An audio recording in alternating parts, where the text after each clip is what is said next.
a scripted life, or I could choose to pursue a dream, the dreams that was placed deep down in my subconscious mind. I could choose to follow my dreams, although I didn't know where they were taking me because the path was so unclear and uncertain. Yet, the urge to follow this impulse was so great that I couldn't resist its magnetism.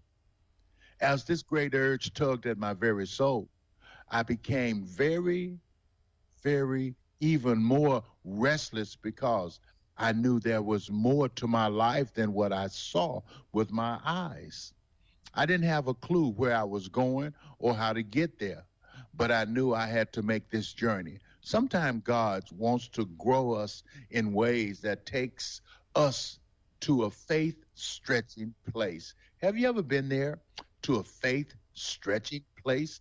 You have faith, but where you wants to go is stretching your faith. You're unsure. You to a place beyond the limits of your imagination and move you to the other side of fear, where you can follow his purpose for your life. And just like in Joshua chapter 1, when Moses died, God called Joshua to lead the people, but he was afraid. But God said, do not be afraid. Have I not called you? You see, God calls us into a greater purpose of life, my brothers and sisters. And sometimes we have to leave everything that we are comfortable with. But if we follow God, we can make a difference not only in others' lives, but also in ours. So follow your dreams, my brothers and sisters. And remember, there's a way out of your mess, and it's JESUS. Where can you buy a brand new Nissan with a lifetime warranty? Kingston Pike. Hey, folks, Gerald Anderson with Ted Russell Nissan. You heard it right. Every new Ted Russell Nissan comes with a lifetime warranty, and that's a long, long time. Ted Russell Nissan on Kingston Pike. Good morning and welcome to AM 1380 WYSH and Ask Your Neighbor. Ask Your Neighbor can also be heard and seen on our website, WYSHradio.com. And if you are in Anderson, Rome, or Morgan County and have Comcast cable, you can watch Ask Your Neighbor on BBB TV Channel 12. Ask Your Neighbor is the program where you call in and do just that. Ask Your Neighbor. Do you have a comment? Do you have a problem? Or do you have a question? Then call in and ask your neighbor. 865-457-1380 or toll free at 877-711-4005. And for those of you that might be listening or watching on the internet, you can email from our website, WYSHradio.com. Just click on the Contact Us button and email your questions. Now sit back and listen as listeners throughout East Tennessee and the entire world answer your questions on Ask Your Neighbor on BBB TV 12 and AM 1380 WYSH. Good morning, everybody, and welcome into Ask Your Neighbor. It is the third Wednesday of the month. Sheriff Russell Barker's back here with us. I know we're kind of abbreviated today. You got things to do, people to see. It's with a short week. It's got busy real quick. It's budget season, so we're knee deep in that. How you looking on that? Everything's pretty good. We asked for, of course, 5% increase. Commission said no to that, but they are working on something. And the last that they were talking about was raises for every county employee at a $1,500 mark. Is what they were kind of talking about. A bump, like a bonus or something. Yeah, well, not a bonus; it'd be permanent. Okay. But $1,500. But outside of that, I asked for 2 more dispatchers, which they're going to grant us, because we've taken in Rocky Top, Oliver Springs, and Norris. We do all their dispatching for them now. Now, when did we do that? Has that been? We've been doing that for Norris and Rocky Top for a couple of years. Okay. So there's a push across the state for consolidated 911s. Yeah. Right. Because you always have the issue of, and it's always been like this for us, where you can't communicate with your neighboring agency because everybody's on different frequencies, or some are digital, some aren't. And so there's a push. So we've been kind of preparing for that, and so it ended up being a cost savings to the cities, but it also gave us that we do the sheriff's office and the county does charge them a fee, but it was savings, a net savings for the counties, and we're taking on Oliver Springs as well. Bryce Kidwell was up here Monday from EMA and talking about the radios. Now, do you guys operate on that same 800? We do.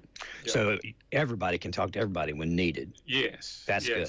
And that's kind of what we need to get to.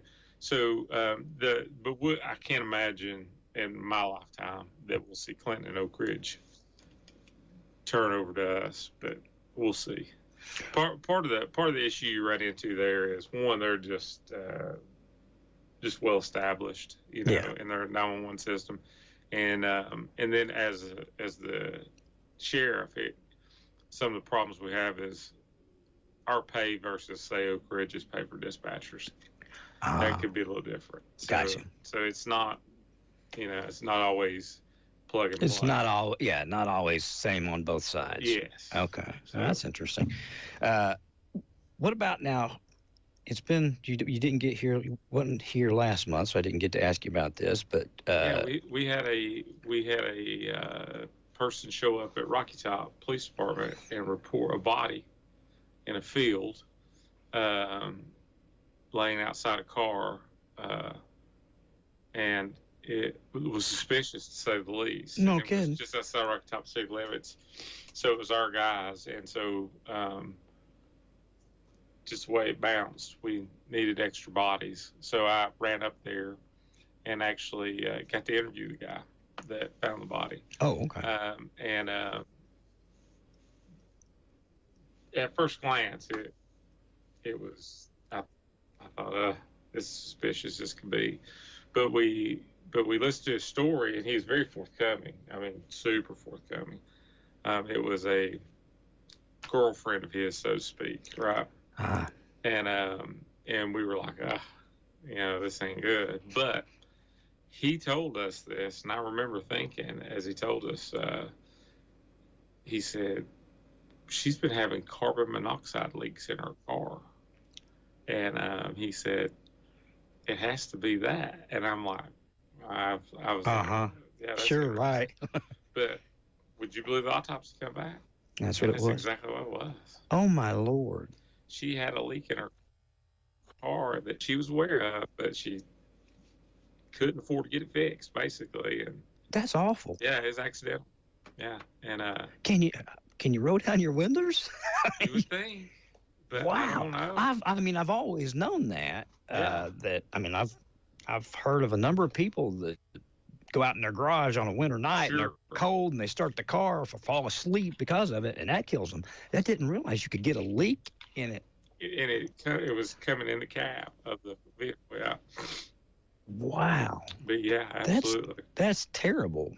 But yeah, well, no wonder that does sound suspicious. On the face of it. Suspicious. But it came back. Everything was good. Yeah. It wow. was accidental. That's just awful. Of course, in my mind, it was suspicious just because of the location, right? Yeah. Well, plus you're a police officer. Everything, you look at it from that perspective. Yeah, but instantly I thought, okay, this may be an overdose. Yeah. And then as we realized this boyfriend that reported it wasn't just somebody passing by and found her, right? Mm-hmm. Then you have to kind of gear that way. Is there history of any kind of domestic violence, or how were they together or not together? Who knows? But it turns out it was his guess was. That's right. just, like I said, that's just, I've never heard of that before. That's just sad. That's about all you can say about that. I was going to ask you this. Last time we talked, since the last time we talked, they made the 2 arrests in the school stuff. They did. Is that all? Do you know? As far as I know, that's all that will be coming from our case. The comptroller is still working their case. Does a comptroller, is that criminal stuff, or is that? Oh, yeah. Really? Yeah. So the comptroller, I had no idea about this, honestly, because my my only contact with the comptroller was to do audits, right? Yeah. When I was director of the CTF, yearly audits from the comptroller, they would come in and make sure we were doing things appropriately and misappropriation of funds and all that stuff. Well, I just became the sheriff, and I met this guy, called and said he'd like to have a meeting with me. He's with the comptroller's office. I just assumed he wanted to interview me because I was the previous director, and part of that last audit would have been on you. Yeah. And but it was different. He had a criminal case, and I didn't realize he had a. I didn't know that. He had a complaint, yeah, he was like, he don't do audits. I mean, he does criminal investigations. So that's the first time I learned of that. So we discussed the case he was in town on. And then since then, we worked with them on a case where there was some people in county government that were misusing P cards. Yeah. That was their investigation. For the most part, we just kind of helped them navigate the local scene. And so I don't know what portion of it that got their attention, but yes, there could potentially be criminal charges out of that. Wow. I had no idea. And generally what happens is at some point, I think they can present to the grand jury. I don't know that for a fact, but I think they can. I know on the P card issue, I think our guys presented it to the grand jury. That's really General Clark's call. But in that meeting with Jimmy Stewart, when I realized they had this criminal division, I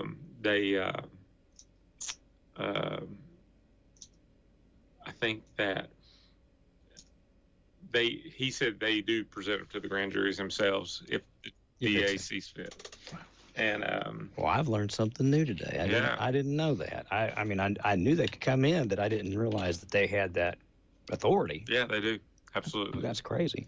The other thing too I want to talk about is there was a lot of, I guess, blowback. I learned a whole lot about when these warrants were issued and arrests were made, about how attorneys work and how warrants work, which I just thought if you had a warrant, you went out and you exercised the warrant. But there's obviously a little bit of push and pull in there. I was talking to one of my friends who is an attorney that said it's not at all unusual if somebody's going to turn themselves in or what have you, and they've got an attorney that's trying to negotiate with a DA, that law enforcement will give them a minute to do that. Mm-hmm. Because that's, you and I were having a conversation. I was like, hey, one guy's sitting there on $500,000 bond. One person is out, shopping.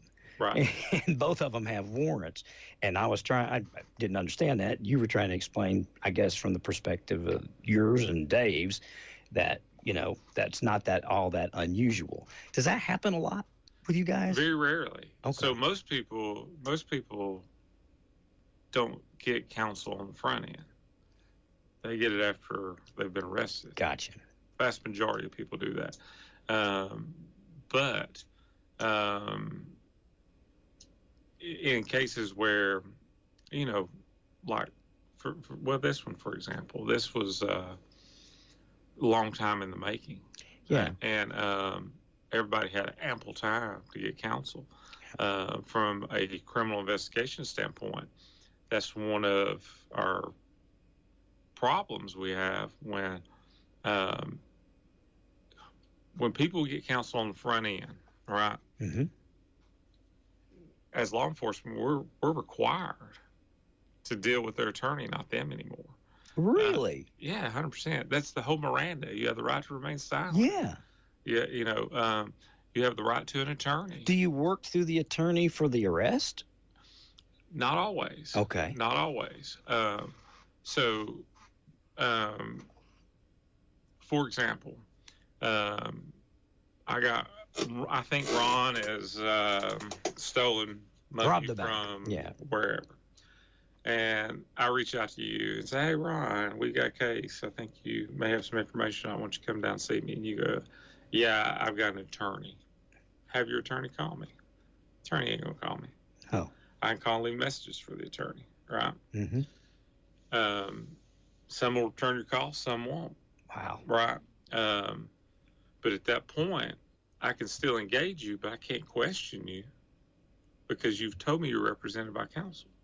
I did not know that. Well, I mean, I guess I knew that, but I didn't know that it went that far into the process. And so you do come down and talk to me, and you don't have an attorney. And as soon as you don't like the conversation, you say, I want an attorney. I have to stop questioning you. In this case, in some other cases, if you have an attorney that gets out in front of it, they'd like to cut us completely out and go straight to the district attorney. Which is kind of what happened here, right? 100%. Yeah. I mean, because, and it makes sense why they do it, because, look, I can investigate everything under the sun, right? Yeah. It's up to Gerald Clark what's prosecuted and what's not. I mean, it's 100%. That's his job. Yeah. That's what he was elected to do.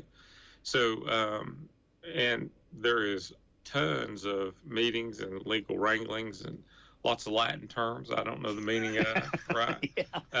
Where they torts and tarts and where they work on these things, and negotiate portions of the case, and that's what happened here. Now, to your point of we were the investigating agency, and General Clark told us, yeah, we have this meeting on Tuesday. And I said, okay, sounds good. Because once an attorney's involved, and we get our attorneys involved, which is the state of Tennessee and the district attorney's office. That's who we deal with. Yeah. Now, there was nothing that said she could have been driving, run a stop sign, not wearing a seatbelt, some misdemeanor traffic violation. And she'd been City of Clinton grab her. Mm-hmm. And she's got a warrant. Yeah, well, they're not privy to all the conversations. Yeah. With the district attorney's office because it's not their case. So makes sense. That very well could have happened, but it didn't. And, well, and the only reason because we don't send out a blanket bolo saying, hey, Ron's represented by counsel, he's got warrant, but don't arrest him on it. Well, I said all that to say this because your haters were saying you're not executing a warrant. Her was saying, hey, this is all. Her side was saying, hey, this is exactly the way it's supposed to be. Yeah. And so it for those of us that are uneducated into that, it started off looking like that she was getting preferential treatment simply because Mr. Turpin just walked into the jail and said, hey, I got warrants, right? If Mr. Turpin would have called his attorney, his attorney would have told him not to turn himself in, I would imagine. Yeah. His attorney would have said, let me verify there's warrants. Yeah. He would have seen the bond amount and said, hang on. Yeah, let's look at this. Yeah. That's another question. Is that standard? Is there an amount attached to a crime? Like if you do this, bond is going to be this much. In other words, is that all up to the judge's discretion? It's to the judge's discretion, to the best of my knowledge. Okay. But I don't know. So. And they did get them reduced. That kind of brings in the whole magistrate thing. Okay. So. The judges set the bonds, period. Okay. And they do have some leeway there, I would imagine.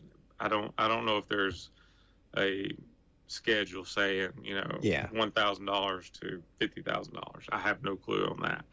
I'm not a judge.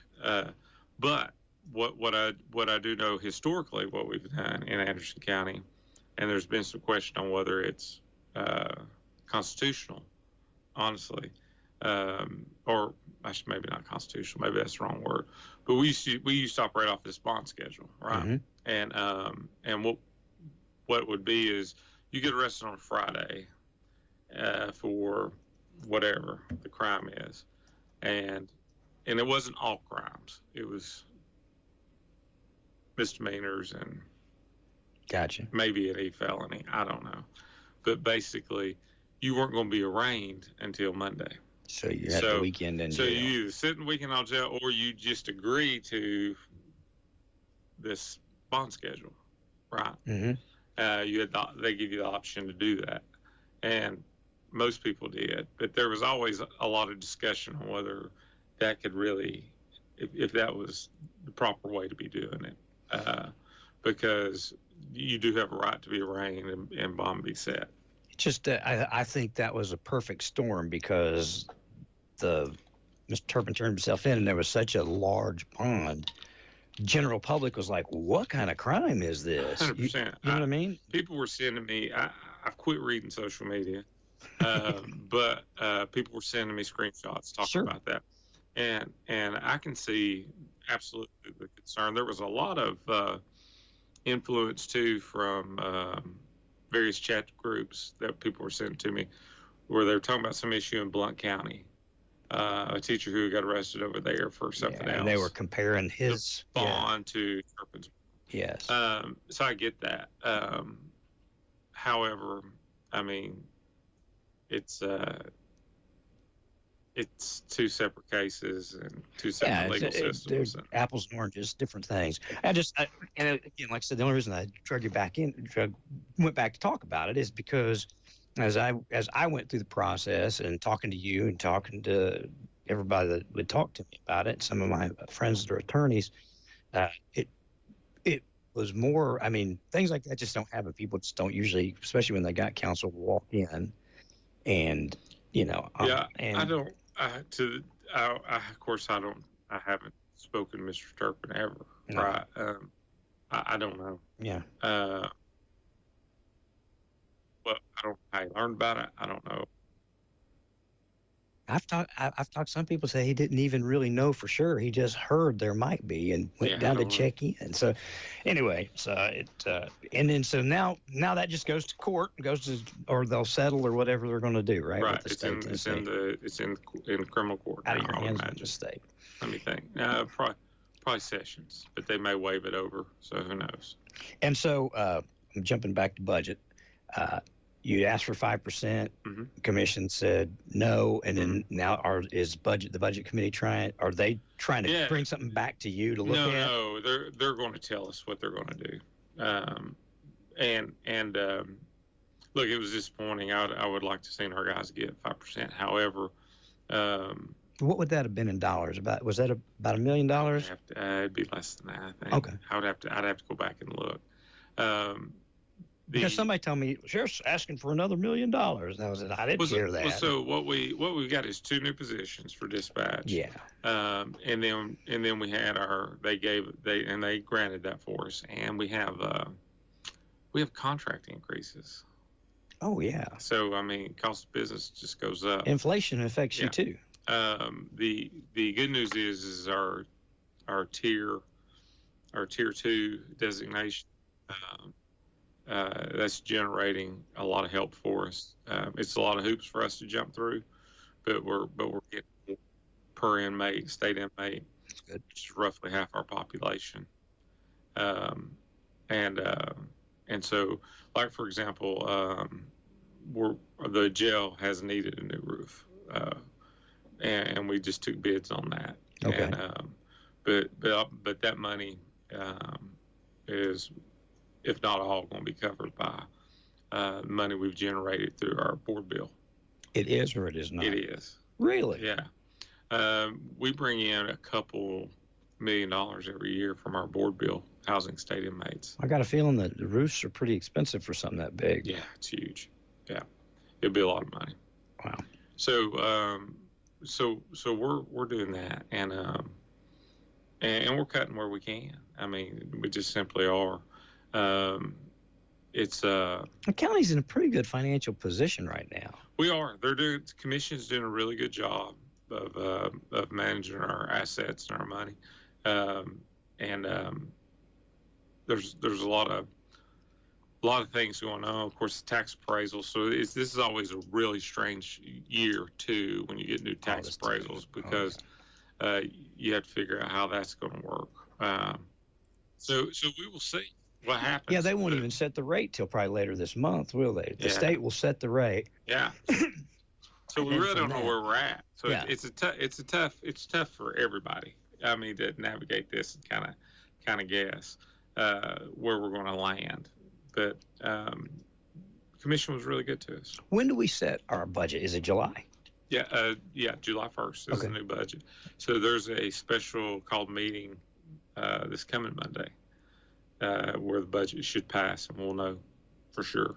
So you love this time of year. It's tough. It stinks. So one of the things we did, we just had some really tough conversations yesterday. We've always used Southern Healthcare Partners as our jail medical. Mm-hmm. We're parting ways with them. Okay. And we're going with a new company that we think we're going to see some money, some savings on the back end. This really good idea is that, like, me and you would not think of as we're not in the medical field. No. But when you hear it, it seems like, gosh. Makes sense. Obvious. I mean, really. Really? Yeah.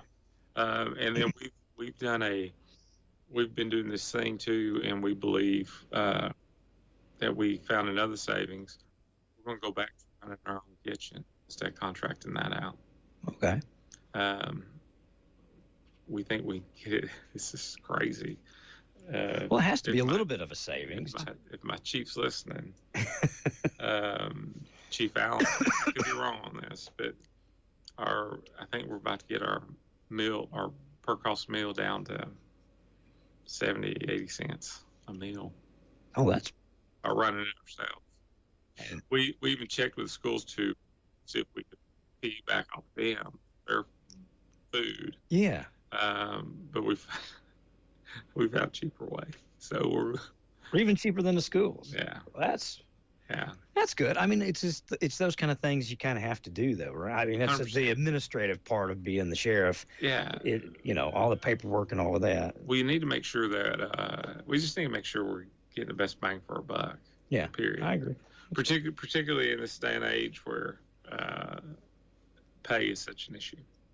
Yeah. Is it pay disparity between or just in general competing with other positions, not even other sheriff's departments, but other positions? Yeah, so we got our new pay plan and pay scale passed and 2 or 3 years ago, and it's kept us pretty solid, but now we're seeing a swing where people around us are more. And there's some we're just always going to lose to. We're always going to lose to THP. And the plants. And we're going to lose to the plants. And we're good with that. I mean, it's impossible. But we're still going to fight and do the best we can. There's still some really great things that Anderson County offers that a lot of people don't, such as that clinic. And that's for not just my deputies, that's for any county employee. Yeah. That thing's incredible, in my opinion. I've heard from commissioners that use it and stuff. It's insane. I mean, like, it's really nice because these guys can make an family members too. Because and these guys can make an appointment and be in and out in 20 minutes. That's cool. So, I mean, virtually public safety is not impacted at all, and they get the shot they need or whatever it is, a Z-Pack or whatever. And on their way. Yeah, and so that is one of the great benefits that Anderson County provides for its employees. So saw you at the museum the other night, or I wasn't there, but I saw you. I saw on social media up there for the fundraiser up there. You've been busy. You've been busy on that side of things, being all over the place too, haven't you? We have. Yeah, it's election season is upon us. So. I guess it is. Yeah. Got to be out and be seen.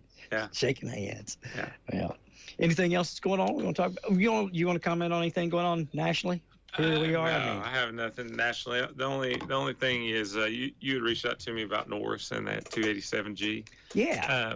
So I don't have an opinion on that, honestly. I didn't push that with anybody. I asked a bunch of people, and to my knowledge, no one gave me an act. No one weighed in on it. But. Look, it's 287G is a federal program, and honestly, I mean,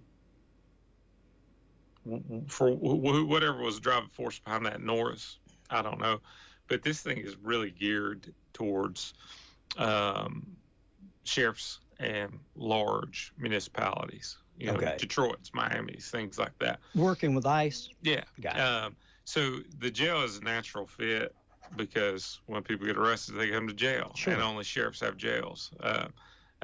So there's basically two things. You can join in as with your jail, and that designates a couple of your employees to have access to the federal records. And the purpose of that is if ICE snatches somebody in Jellicoe and they're coming down 75, hey, we can drop them off in Anderson County. They're 287G. And then they sit with us till the ICE bus comes. Okay. The other model is where you actually assign personnel to actually go out with ICE. So it's not that unusual for a police force as small as Norris to say we're not going to do that. We're not going to participate in that. I wouldn't think, because he don't have a jail and he don't have the staff. I don't have the staff. I would never. Is it normal just to bring it up and talk about? I mean, it just seems. You know what I mean? I don't know what the driving force was behind that. Because I don't know if ICE reached out, or you wouldn't think. You'd think they'd reach out if somebody to you. I haven't had my meeting with them yet. So they made an appearance at the Tennessee Sheriff's Association and announced 287G. And was coming. As a matter of fact, I think you're the head of you're the head dog of the Tennessee Sheriff's Association now, aren't you? I will be in July. In July. Yeah. So. Like you don't have enough to do. Yeah. But as a matter of fact, I think the only one that has signed up so far is Spangler there in Knox County. He's 287G. I don't know of another sheriff that is yet. So I don't. But our jail is? No, our jail's not. Oh, okay. Spanky's jail is. So if somebody was caught around here, they'd take them. Yeah. Okay. Yeah. All right.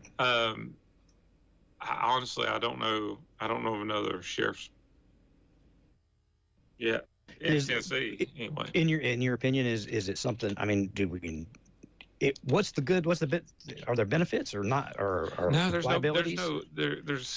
There's no benefits to the sheriff's office other than playing nice with the feds, right? Yeah. I mean, but I mean, you do that anyway. If you pick somebody up, I mean, you're gonna. I mean, it's not.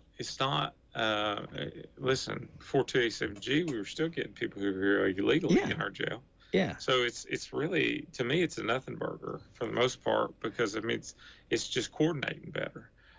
If anything, I would see these folks getting out of our facility quicker. Right. Yeah. Now, again, I don't know, because we're not part of it yet. I don't know what that means. So, if they chase a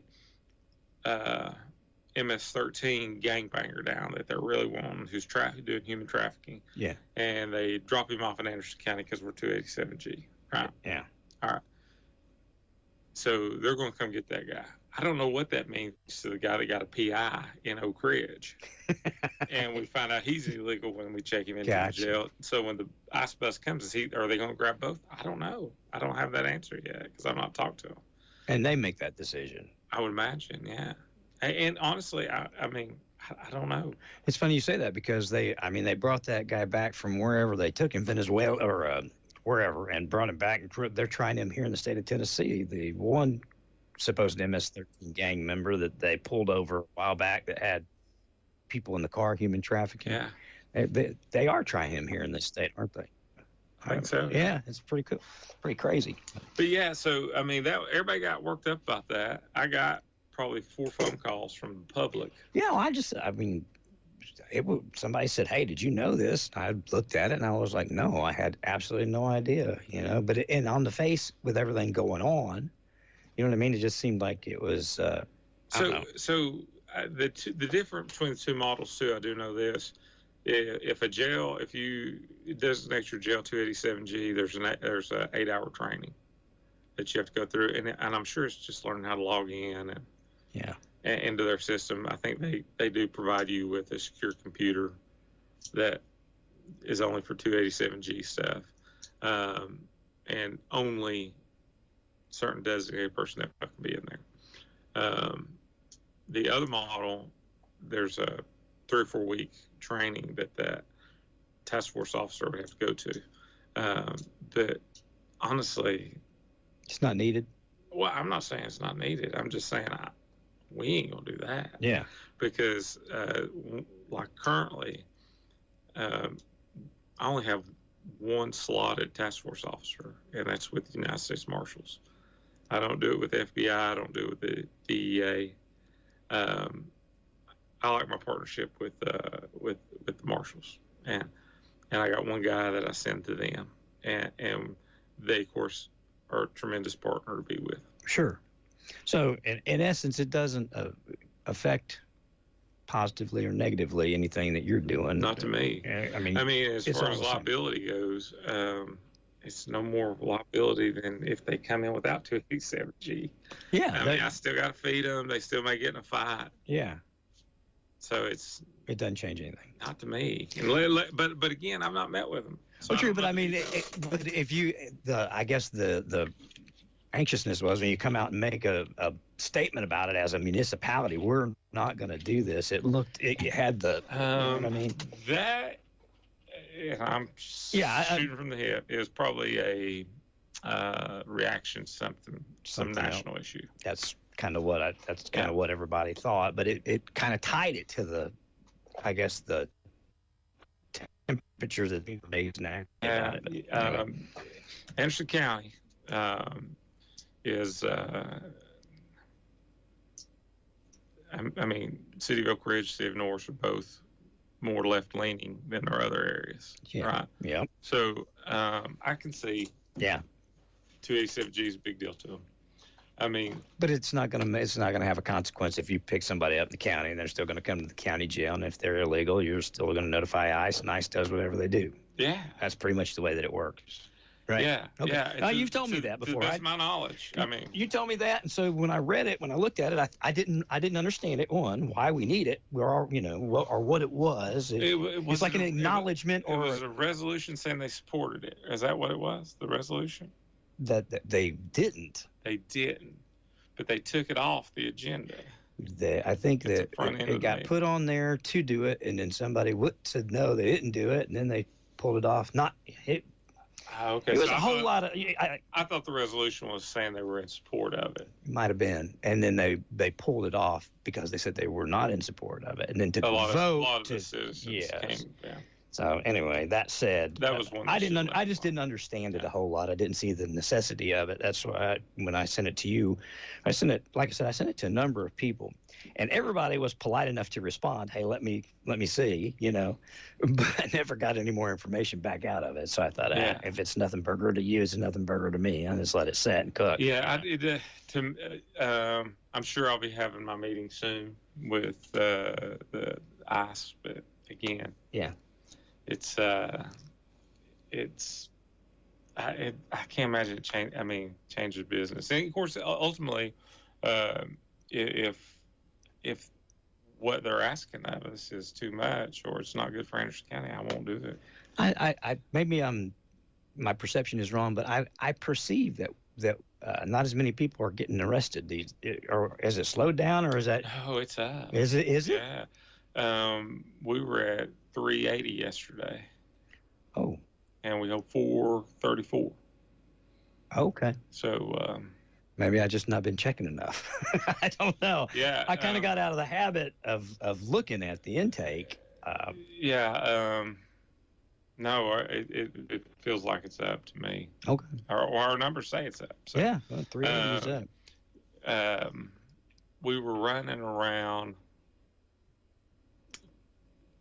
330, 340, and now we're consistently at 360, 380. Anything in particular that's? No, I think it's just it's part of the spike's probably the break in the weather, right? Well, I was getting ready to say I can remember Chief Scarborough, summertime when more people were outside, longer daylight, and it seems to cause more that's a real problems. thing. Yeah. So cabin fever, being all cooped up, And the Oak Ridge thing about a month ago, I guess, the shooting. Yeah. Where 9 people got shot. Yeah. Jeez Louise. At 3 a.m, you got over 100 people at a block party. You know, I mean,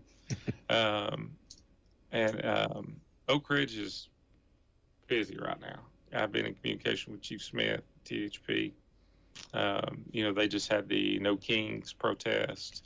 Yeah. Then you had there was actually 4 groups down there that day.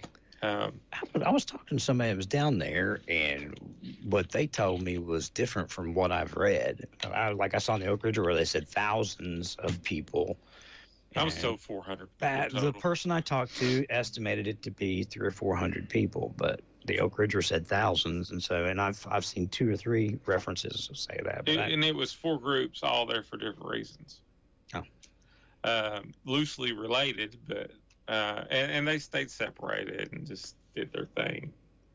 Horns honking up, down. Traffic congestion was the bigger issue. Was in that 400 was part of those that were celebrating like the pro-Trump people, and part of them were the No King people. And, okay. So there were 4 completely different things people were protesting or celebrating. Yes.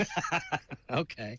That is that. I mean, I can see where that's busy, and I know Oak Ridge has said they're stepping up, patrolling in Scarborough area now. They want their citizens to understand that they're going to be there.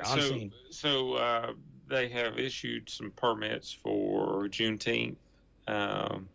And then 4th of July is always a big time down there in Oak Ridge. And they're working with us and THP to make sure that everybody stays safe. I've already pushed you past your 30 minutes, so anything else you want? Anybody? I don't think so. I think that's it. We're good. All right, then. We'll call it a day. That's the quickest meeting you've ever got finished. Yeah, well, as soon as the budget's over, we'll get back to the old ways. When the budget's over. Thank you, Russell. All right, guys, stick around here. We'll be back. You know, if you live long enough, it's going to happen. Some unexpected emergency comes up, or maybe a planned expense that costs more than you planned for. You need cash, fast. Shylocks can help. Shylocks Pawn offers collateral loans on most things of value. The loans are fast and discreet with no credit check and no hidden fees. And best of all, you get your cash the same day. For loans from $5 to thousands of dollars, see Shylocks Pawn. As they say, Shylocks has cash for you. Shylocks Pawn, 1204 Clinch Avenue in Clinton, 865-457-2960. Hi, this is Jim Miller with WYSH Local Information News. Remember, if you see news happen, email me, jim@wysHradio.com, or message us on the WYSH Facebook page. Each day, we bring you the latest in local news. Mike Witcher has your weather forecast, and Pete Michaels is in the sky with the traffic. So we've got you covered, and if you see news happen, let us know. Your source for local information news since 1960, WYSH. Uh-oh. It's not uh-oh. It's H&H. Uh-oh. Don't think uh-oh. Think H&H. H&H Body Shop is more than just a body shop. It doesn't matter if you want your car's color changed or if you simply want your car's oil changed. Think H&H. If you've had a wreck or you simply need tires. No matter what your automobile needs, H&H Body Shop is there for you. Serving East Tennessee since 1960, H&H Body Shop has the experience to take care of your car if you're in an accident or if you just have a mechanical issue. Call H&H Body Shop today at 865-457-9734. 865-457-9734. H&H Body Shop at 749 North Main Street in Clinton. Remember, it's not uh-oh, it's H&H. Looking for a used car, but not just any used car? Are you looking for a pre-owned car that really says something? You need to check out the pre-owned cars at Mini of Knoxville. From a Bentley to a BMW, a Corvette to a Cadillac, even a Ferrari or Lamborghini. You'll find the most fabulous exotic cars at Mini of Knoxville. Not only will you find the highest line of pre-owned cars, you'll also find the all-new Mini Cooper Countryman and Clubman, as well as a wide variety of used Mini Coopers. If you've always wanted a Mini Cooper, then Mini of Knoxville is your next stop. Experience their first-class red carpet welcome and see what a difference you feel at Mini of Knoxville. Mini of Knoxville is owned by the Grayson Auto Group, so you know they're homemade right here in your hometown. Let Mini of Knoxville put your dream car or truck in your driveway today. You'll find your dream car at Mini of Knoxville, located on Parkside Drive just off Lovell Road next to Grayson BMW. See all of the cars and trucks you love to drive at Mini of Knoxville. Mini for the drive. All right, guys. Anybody else have anything else? If you do, dial me up right now, right quick. If not, I'm going to go ahead and call it a day, and we're going to head toward the top of the hour news. Enjoy your day. Thank you for being with me. What's tomorrow? David West, Star Source Cast Walker Show. And I don't know who David's got as a guest, but we'll find out together. Have a great day, everyone. Thank you for listening to AM 1380 WYSH and Ask Your Neighbor. Make sure you tune in at 10 a.m. each day, Monday through Friday, right here on AM 1380 WYSH and BBB TV 12. Or listen live online at WYSHradio.com. And remember, if you have a question, comment, or problem, call in tomorrow and ask your neighbor. Or email from our website. It's Ask Your